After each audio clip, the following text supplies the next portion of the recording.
जुले, आज का टॉपिक है expenditure method.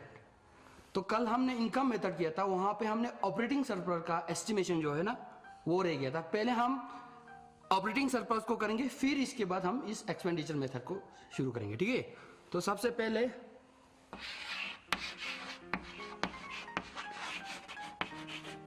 Operating surplus. Operating surplus किसे कहते हैं ये तो मैंने आपको कल बताया, फिर भी आज एक बार फिर इसको रिवाइज कर देता हूं। यानी कि प्रॉपर्टी से और एंटरप्रेन्योरशिप से आपको जो भी इनकम मिलते हैं उसको ऑपरेटिंग सरप्लस बोलते हैं। यानी कि income from properties and entrepreneurship is called operating surplus. अब जैसे आपने कल भी देखा है कि आपको प्रॉपर्टी से क्या क्या इनकम मिलती है। प्रॉपर्टी से तीन चीज मिलते हैं। प्रॉपर्टी से क्या क्या मिलते हैं आपको? मिलते हैं एक तो रेंट, दूसरा आपको मिलेगा इंटरेस्ट,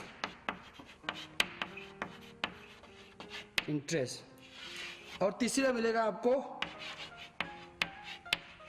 रॉयल्टी। ये तीन जो है आपको प्रॉपर्टी से मिलेगा, ठीक है। फिर इसके बाद एंटरप्रेन्योरशिप से आपको क्या मिलेगा? प्रॉफिट। यानी कि एंटरप्रेन्योरशिप से आपको क्या मिलेगा? एंटरप्रेन्योरशिप से आपको एक ही मिलेगा, वो है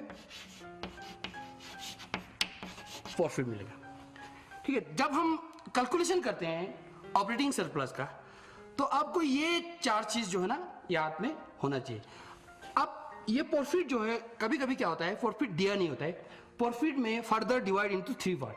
प्रॉफिट भी फर्दर 3 पार्ट में डिवाइड हो जाता है। वो क्या क्या होते हैं?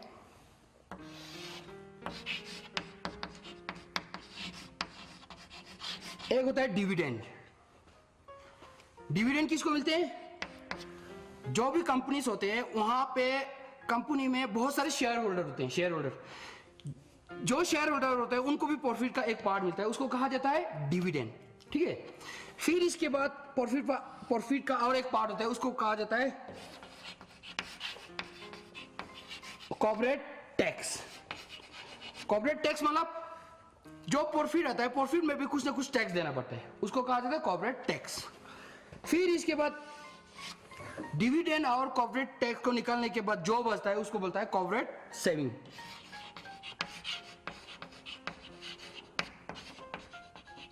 इसको कहा जाता है कॉर्पोरेट सेविंग। ये कॉर्पोरेट सेविंग जो है कंपनी का मेन जो असली सबसे बड़ा जिसका शेयर होता है, जो मालिक होता है, उसका प्रॉफिट का पोर्शन होता है, ठीक है। तो जब आप ऑपरेटिंग सरप्लस को कैलकुलेट करते हैं, at that time we have to remember all this thing. इन सभी चीज को हमें याद रखना है। कभी कभी प्रॉफिट की जगह पे ये तीनों दिया होता है, तो उस टाइम इन तीनों को प्लस करके प्रॉफिट बन जाते हैं, ठीक है। अब हम इसके बाद आपको एक एग्जांपल देंगे और इसको कैसे मतलब कैलकुलेशन कैसे होते हैं वो दिखाएंगे। अब जैसे कि हमें दिया हुआ है रैंड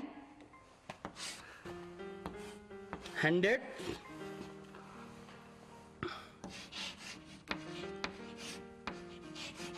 रॉयल्टी 50,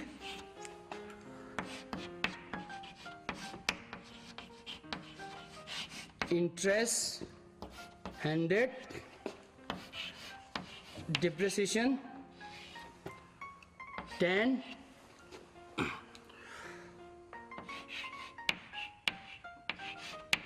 प्रॉफिट 200,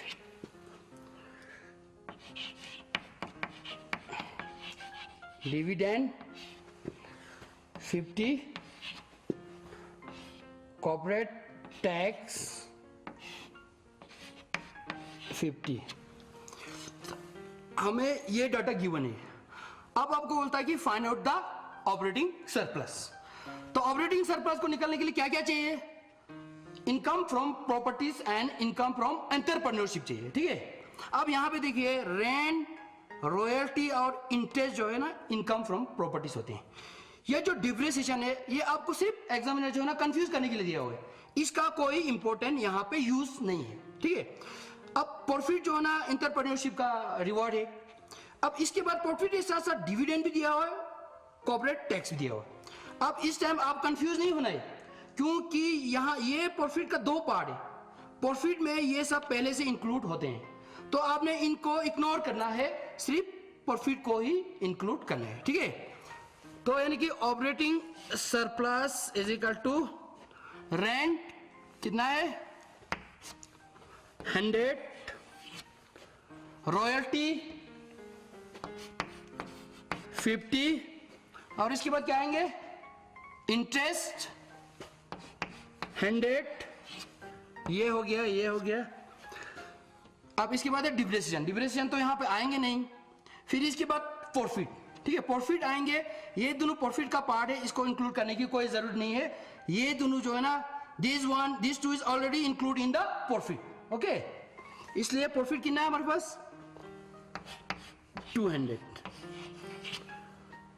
अब कितना हो गया 150, 250, 450, 450। ये 450 जो है ना आपका ऑपरेटिंग सरप्लस है, income from properties and entrepreneurship. ऐसे भी कभी कभी आपको एग्जाम पे निकालने के लिए आता है, ज्यादातर ये 2 नंबर का आते हैं, ठीक है। जायंट के बोर्ड में तो कम होते हैं, अभी हम सीबीसी पैटर्न हो गया तो ये ऐसे क्वेश्चन भी आ सकते हैं। अब हम पढ़ते हैं एक्सपेंडिचर मेथड, यानी कि ये नेशनल इनकम को मेजर करने का सेकंड मेथड है एक्सपेंडिचर मेथड। एक्सपेंडिचर मेथड किसे कहते हैं? When we estimated national income in term of expenditure on final good and service, ठीक है, within domestic territory of country during an accounting year. एक साल में कितना फाइनल एक्सपेंडिचर हुआ है, अगर इस बेस पे अगर हम कोई नेशनल इनकम को एस्टिमेट करते हैं तो उसको कहा जाता है expenditure method. This method is also known as a consumption investment method. इस मेथड को क्या कहते हैं? कंजम्पशन इन्वेस्टमेंट मेथड भी कहा जाता है, क्योंकि फाइनल एक्सपेंडिचर में यही कंजम्पशन और इन्वेस्टमेंट आता है, इसलिए इसको कंजम्पशन इन्वेस्टमेंट मेथड भी कहा जाता है। और इसको और एक नाम भी है, इसको टोटल आउटले मेथड भी कहा जाता है, ठीक है। अब इसमें इस मेथड को करने से पहले यहां पे कुछ स्टेप होते हैं। This method involve some step, यहां पे कुछ स्टेप होते हैं। सबसे पहले हमें स्टेप को देखना है, ठीक है। सबसे पहला स्टेप होता है कि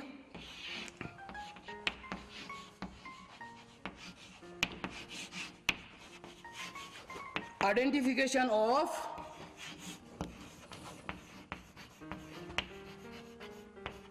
इकोनॉमिक यूनिट, यानी कि सबसे पहले हमें इकोनॉमिक यूनिट को आइडेंटिफाई करना है। कौन कौन सा इकोनॉमिक यूनिट है जो एक्सपेंडिचर करते हैं, ठीक है। कौन कौन सा यूनिट है जो एक्सपेंडिचर करते हैं, ठीक है। जब हम यूनिट को आइडेंटिफाई करते हैं, at that time we find 4 sector. हमें कितना मिलता है? 4 सेक्टर मिलते हैं, ठीक है। 4 सेक्टर कौन सा मिलता है? पहला सेक्टर मिलता है ए, मिलता है हाउसहोल्ड सेक्टर। पहला कौन सा मिलता है? Household sector. हाउसहोल्ड सेक्टर में क्या आते हैं? हाउसहोल्ड सेक्टर में कंज्यूमर आते हैं, जितने भी कंज्यूमर होते हैं वो हाउसहोल्ड सेक्टर में आते हैं, ठीक है। हाउसहोल्ड सेक्टर में कौन आते हैं? कंज्यूमर आते हैं। फिर इसके बाद आता है दूसरा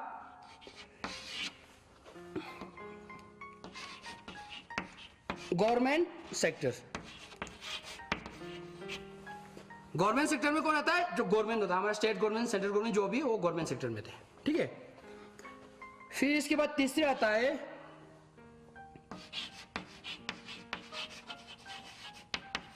प्रोड्यूसिंग सेक्टर। प्रोड्यूसिंग सेक्टर में कौन सा आता है? प्रोड्यूसर आते हैं, ठीक है। फिर इसके बाद चौथा आता है rest of the world.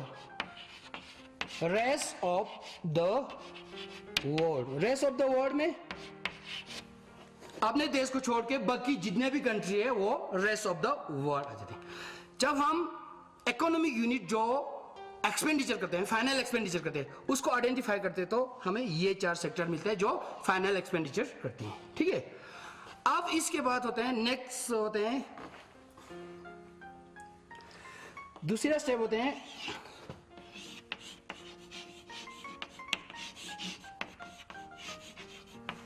Classification of final expenditure. अब हमने क्या करना है, फाइनल एक्सपेंडिचर को क्लासिफाई करना है, ठीक है।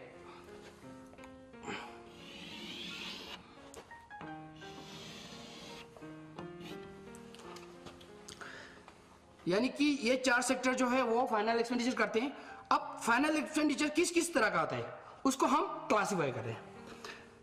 सबसे पहले होता है कि फाइनल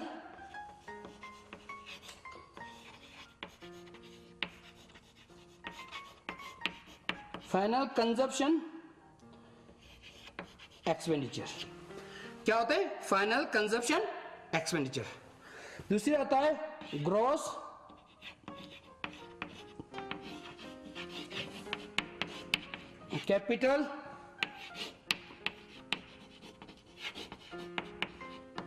कैपिटल फॉर्मेशन। तीसरा होता है नेट एक्सपोर्ट। क्या होता है, तीसरा होता है नेट एक्सपोर्ट। ये जब हम फाइनल एक्सपेंडिचर को क्लासिफाई करते हैं तो ये 3 फाइनल एक्सपेंडिचर हमें देखने को मिलती है, ठीक है। अब यहां पे क्योंकि टाइम की वजह से आपको मैं पूरा तो एक्सप्लेन नहीं कर पाऊंगा, जितना कैलकुलेशन के लिए जरूरत है उसको मैं एक्सप्लेन करूंगा, क्योंकि अगर इसको एक्सप्लेन करते रहे तो फिर इसी में 5-6 घंटा इसी में चला जाएंगे, ठीक है। This 3 are the component of final expenditure, okay. अब इसके बाद हम देखते हैं फाइनल कंजप्शन एक्सपेंडिचर। ये फर्दर डिवाइड हो जाता है 2 पार्ट में, ठीक है। ये फर्दर डिवाइड हो जाता है 2 पार्ट में। फाइनल कंजप्शन एक्सपेंडिचर जो है ना फर्दर और 2 पार्ट में डिवाइड होता है। एक होता है प्राइवेट फाइनल कंजप्शन एक्सपेंडिचर, मैं शॉर्ट फॉर्म में लिख रहा हूं इसको, प्राइवेट फाइनल कंजप्शन एक्सपेंडिचर, ठीक है। दूसरा आता है गवर्नमेंट फाइनल कंजप्शन एक्सपेंडिचर। यानी कि फाइनल कंजप्शन एक्सपेंडिचर जो है ना further divide into 2 part. One is private final consumption expenditure and other one is government final consumption expenditure, ठीक है। अब ये प्राइवेट फाइनल कंजप्शन एक्सपेंडिचर जो है ना फर्दर और 2 पार्ट में डिवाइड होता है। यानी कि ये प्राइवेट वाला कौन सा होता है, एक होता है कि final expenditure by consumer, final expenditure by consumer. दूसरा होता है कि final expenditure by non profit institution. Non profit institution जो एनजीओज होते हैं ये इनमें थे। यानी कि private final consumption expenditure is the sum total of final consumption expenditure by consumer and final consumption expenditure by non profit institution. इन दोनों को मिला के बनते हैं हमारा प्राइवेट फाइनल कंजप्शन एक्सपेंडिचर।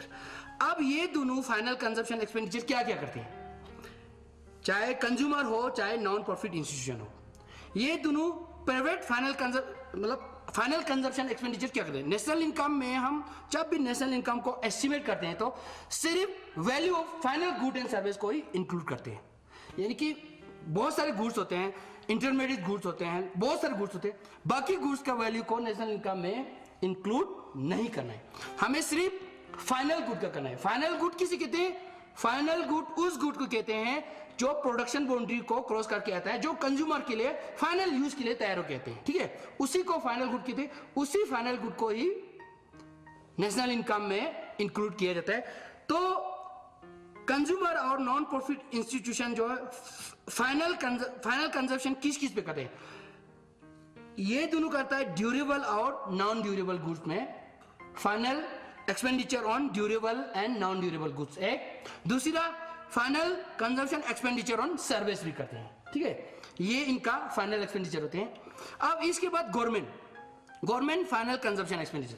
अब यहां पे हम जनरल गवर्नमेंट की बात कर रहे हैं, ठीक है ना। जनरल गवर्नमेंट वो होते हैं जो प्रॉफिट नहीं कमाते, ठीक है। अब यहां पे हम जनरल गवर्नमेंट की बात कर रहे हैं। Government final consumption expenditure, government का फाइनल कंजप्शन एक्सपेंडिचर क्या होता है ना, गवर्नमेंट जो है ना फाइनल गुड एंड सर्विसेज पे खर्चा करते हैं। जैसे कि आपने देखा है कि आर्मी के लिए खाने का सामान, वर्दी, यूनिफॉर्म और इसी तरह बिल्डिंग इसमें भी durable goods, non durable goods सब आते हैं, ठीक है ना। गवर्नमेंट जितना भी as a final good use करते हैं। दूसरा गवर्नमेंट का और एक भी एक्सपेंडिचर होते हैं, फाइनल एक्सपेंडिचर होते हैं। गवर्नमेंट हर डिपार्टमेंट में हमें जॉब देते हैं, जितने भी जॉब देते हैं उनको गवर्नमेंट कंपनसेशन ऑफ एम्प्लॉयज देते हैं। वो गवर्नमेंट का कंपनसेशन ऑफ एम्प्लॉयज जो है ना, गवर्नमेंट फाइनल कंजप्शन एक्सपेंडिचर में आते हैं, ठीक है। ये हो गया फाइनल कंजप्शन एक्सपेंडिचर का पार्ट। अब इसमें और बहुत सारे आते हैं, अभी हमें जितना कैलकुलेशन के लिए चाहिए उसी को मैंने बताया, ठीक है।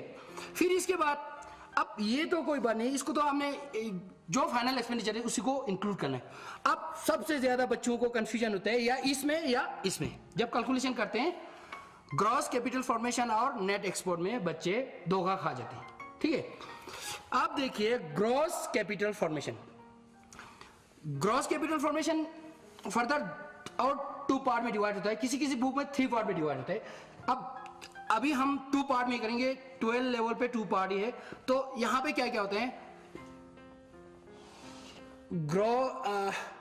Gross fix capital formation and change in stock या इन्वेंट्री स्टॉक भी कहा जाता है, ठीक है। चेंज इन स्टॉक भी बोलते हैं या इन्वेंट्री स्टॉक भी बोलते हैं।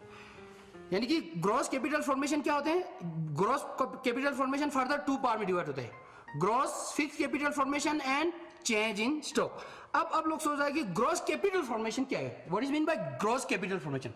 ग्रॉस कैपिटल फॉर्मेशन मतलब ये होता है कि एक साल में आपके पास जितने भी कैपिटल है उसमें कितना एडिशन हुआ है, आपके एक्सिस्टिंग स्टॉक में कितना और कैपिटल का एडिशन हुआ है एक साल में, उसी को कहा जाता है ग्रॉस कैपिटल फॉर्मेशन।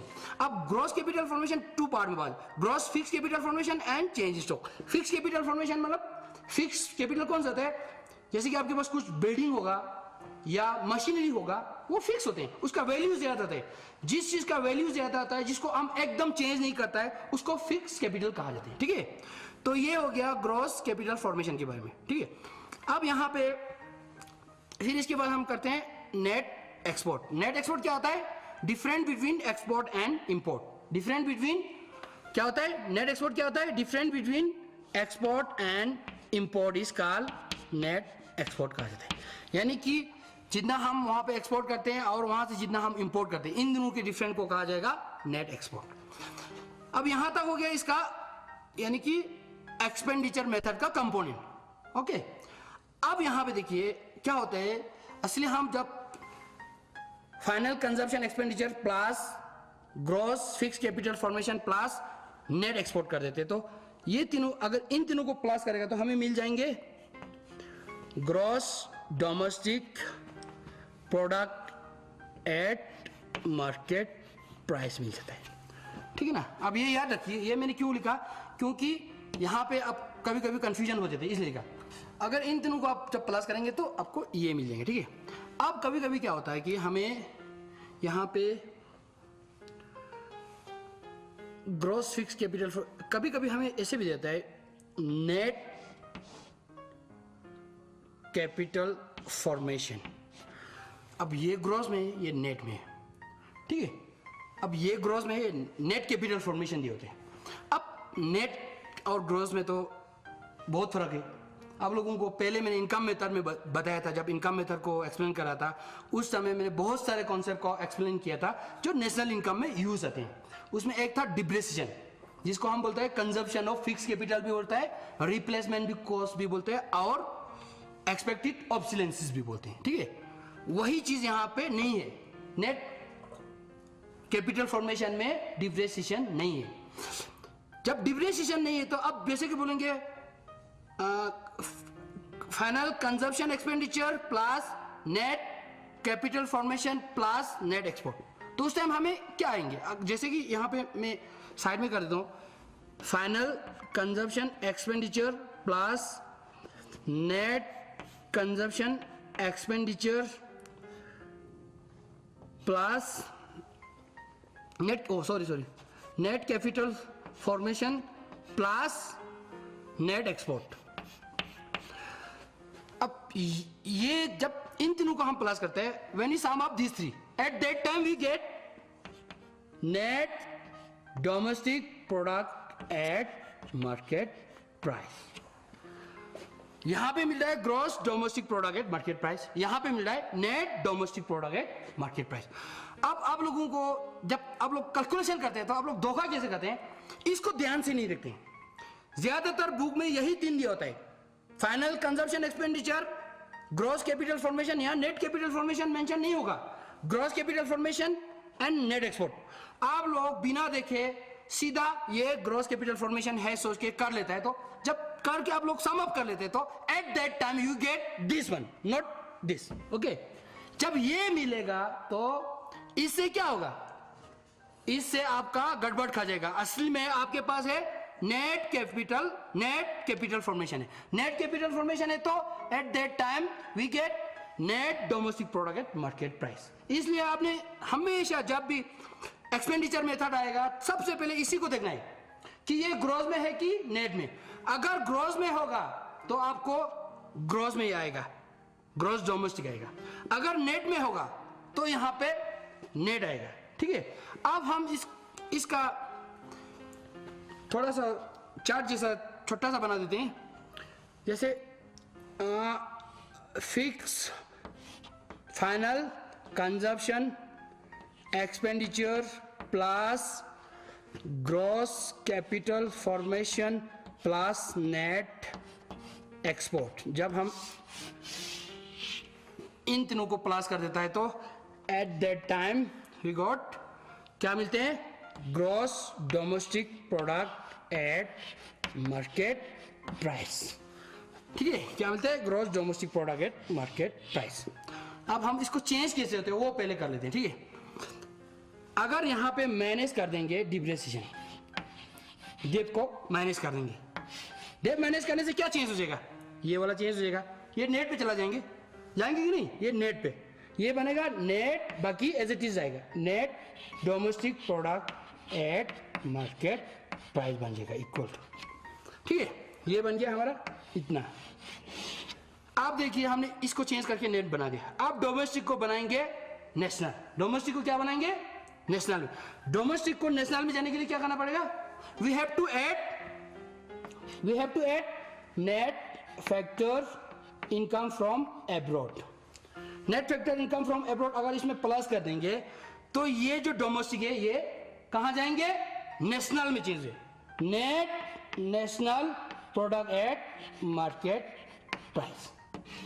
ठीक है, अब इसके बाद देखिए यहां पे इक्वल टू है। ठीक है, net national product at market price, market price. अब इस मार्केट को अगर फैक्टर में चेंज करेंगे तो हमें क्या करना, मार्केट को फैक्टर में चेंज करने के लिए क्या करना पड़ता है हमें, we have to subtract net indirect tax.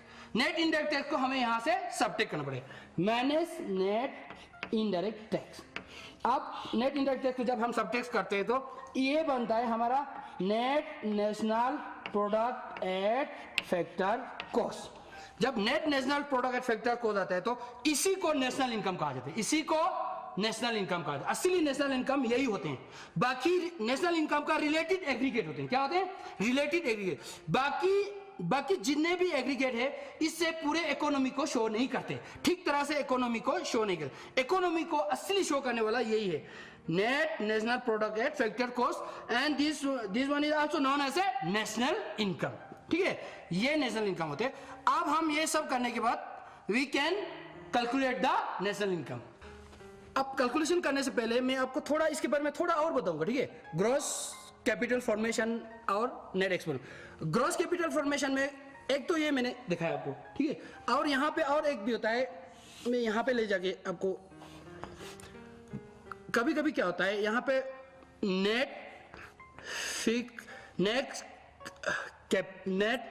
Capital formation plus change in stock, ये भी हो जाता है। जब net capital formation plus change in stock होगा तो उस टाइम भी हमारा जो रिजल्ट जो आएगा, ये जो आएगा ये ग्रॉस में नहीं आएंगे। ठीक है, इस तरह ग्रॉस में, तब भी ये हमारा क्या आएंगे, नेट आएगा, क्योंकि यहां पर भी फिक्स कैपिटल फॉर्मेशन है। फिक्स होता है तो नेट फिक्स कैपिटल है, नेट है तो ये ग्रॉस में नहीं है तो डिप्रिसिएशन यहां पर नहीं है। एक ये ध्यान रखना, कभी कभी ऐसे भी आ जाता है। दूसरा ये नेट एक्सपोर्ट है। कभी नेट एक्सपोर्ट होगा तो हम प्लस कर लेते हैं, ठीक है। यहाँ पे देखो नेट एक्सपोर्ट को हमने प्लस किया। कभी कभी नेट इंपोर्ट आते हैं, कभी कभी नेट इंपोर्ट आ जाते हैं, एम। नेट इंपोर्ट आएगा तो आपने यहाँ पे फिर उस टाइम मैनेज करना है। नेट इंपोर्ट भी आ जाते हैं कभी कभी एक्सपोर्ट की जगह, उस टाइम मैनेज करना है। बस आज इतना ही, फिर कल मिलेंगे, फिर कल हम बाकी जो बचा है उसको कंटिन्यूस करेंगे। Thank you.